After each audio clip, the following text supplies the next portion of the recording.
thing that is moving in your body is this finger.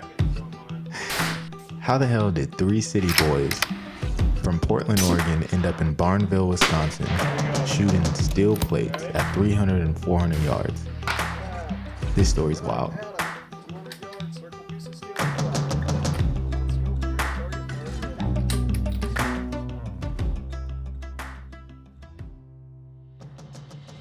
You can't have an adventure without a little adventure.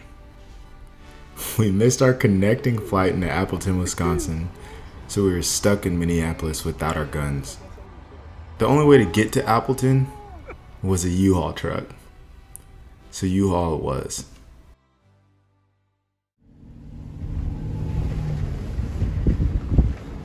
Looks like we'll be right back here tomorrow. Adam swore the airport in Appleton was open 24 hours. And it freaking wasn't. So, we had to do what we had to do, and we slept in the parking lot.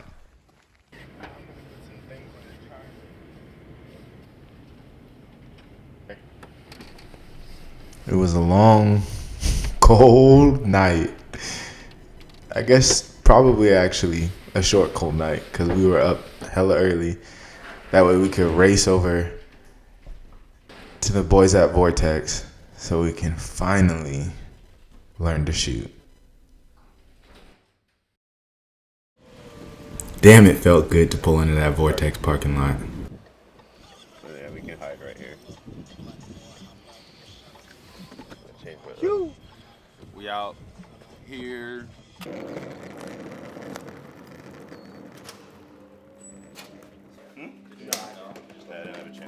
Their MPD needs to be on 100 to 12.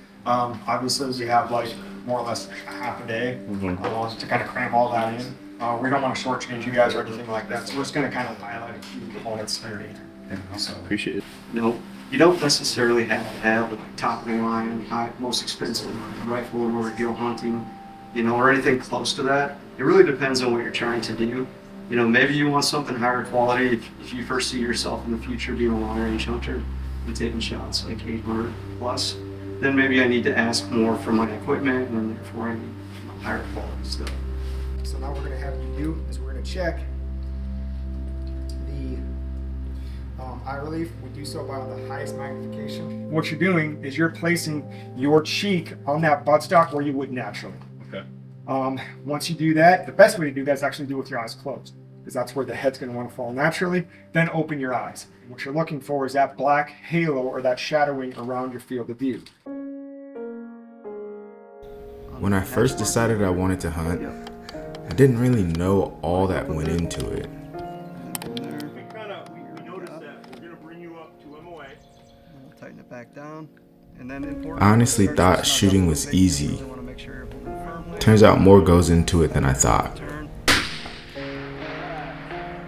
I mean, you see all these videos and films on these dream hunts, guys filling their freezers, but you don't really realize all the work that goes in.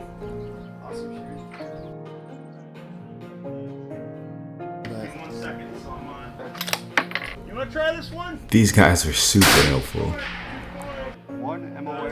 I mean, they gave us help on every little detail. How to sight in our scopes, how to pull the trigger appropriately.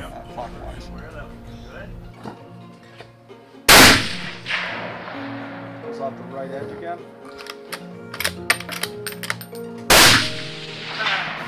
There you go. Nice shot. All right. It was a little low. Okay. So I think the first 2 impacts were a little high. I'm actually going to bring you down. Let's try this. The only thing that is moving in your body is this finger. What I realized, it's obtainable, but it's a lot of work. And after shooting with these guys, I definitely have way more confidence in my ability to fill the freezer.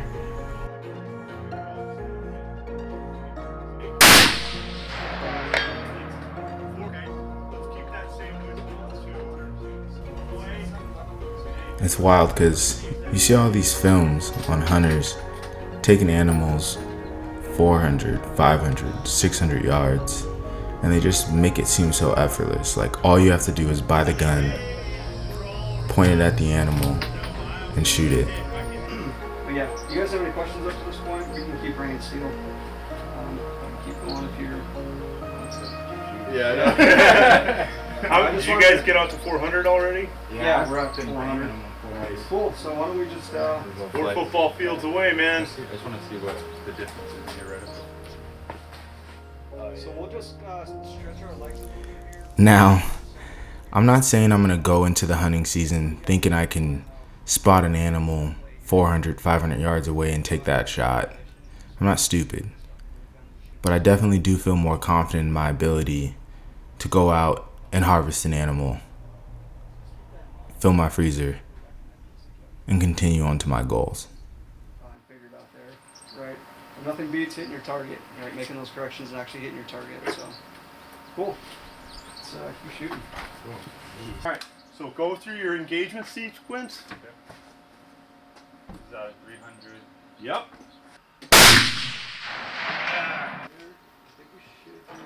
Run it up a little bit. Let's fire some more.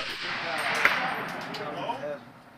You guys feel pretty decent with everything? I know, like, you're new. This is like we're kind of just like turning the fire hose on and like letting it go right now.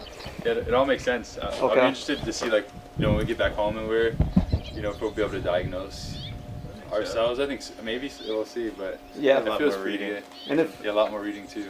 Yeah, and I don't have your contact information, but if you reach out and if you get it from Sawyer, I don't have any cards on me, but like students are more than welcome to send questions to us, and like we'll answer them all day long. So right on. even if it's like a piece of equipment, like, hey, I'm looking at this gun, what do you think of it? Like, we see a lot of different guns come through classes, and we have our opinions on things, and if you'd like to know them, we'd offer them up to you. But just to help on anything, really. Awesome. Like, just whatever it might be. How far can you guys shoot out to back home? What's that one? You guys Pallets is. I think it's 500. In that distance, I don't know if you guys have shot out this far or not, but first time. you know, just gathering context for yourself as a shooter. Like, do I feel comfortable shooting that 10-inch target at 500? I don't know. Do you? Like, and if not, like, it doesn't take much to grow from here, right? This is the first day you've been exposed to this, and we've been doing this for a very long time. So, but progress comes quickly in the beginning. So if it's something that you guys want to do, just a little bit of practice and understanding. Now that you know this piece of it, and then manipulating the ballistic software to a degree, and if you have more questions, you can reach out about that. That sets you up greatly for future success with this stuff. And then really it's a matter of just doing what we just did today, where you're down there, you're shooting at targets, and you're confirming, yes, I'm hitting center, no, I need to make some sort of compensation for it. And then writing that down somewhere, or if you guys have the BDC reticle, annotating that somehow. At 300, this is where I need to hold, right? So, yeah, and that's really it too. Like, you were shooting the know your limits target, where they get bigger and then the smaller and smaller and smaller. Yeah. I think that's super useful for hunters to do. Like, that's 200 yards. Like, okay, cool. What am I capable of, right? And then you're shooting a smaller target and a smaller target. How small did you? Which one? And it's. I went to the center one, and then the other two are pretty small. You tried to get the chipmunk. Yeah, I tried to get the chipmunk. Yeah. And those people spend a lot of money trying to shoot those targets. Pretty small. You guys got to come back and take the hunter marksmanship course. Yeah, we'd love to have you, Excellent. you guys back out here. We take a little bit more time in each area and kind of expand on it more as much as we can.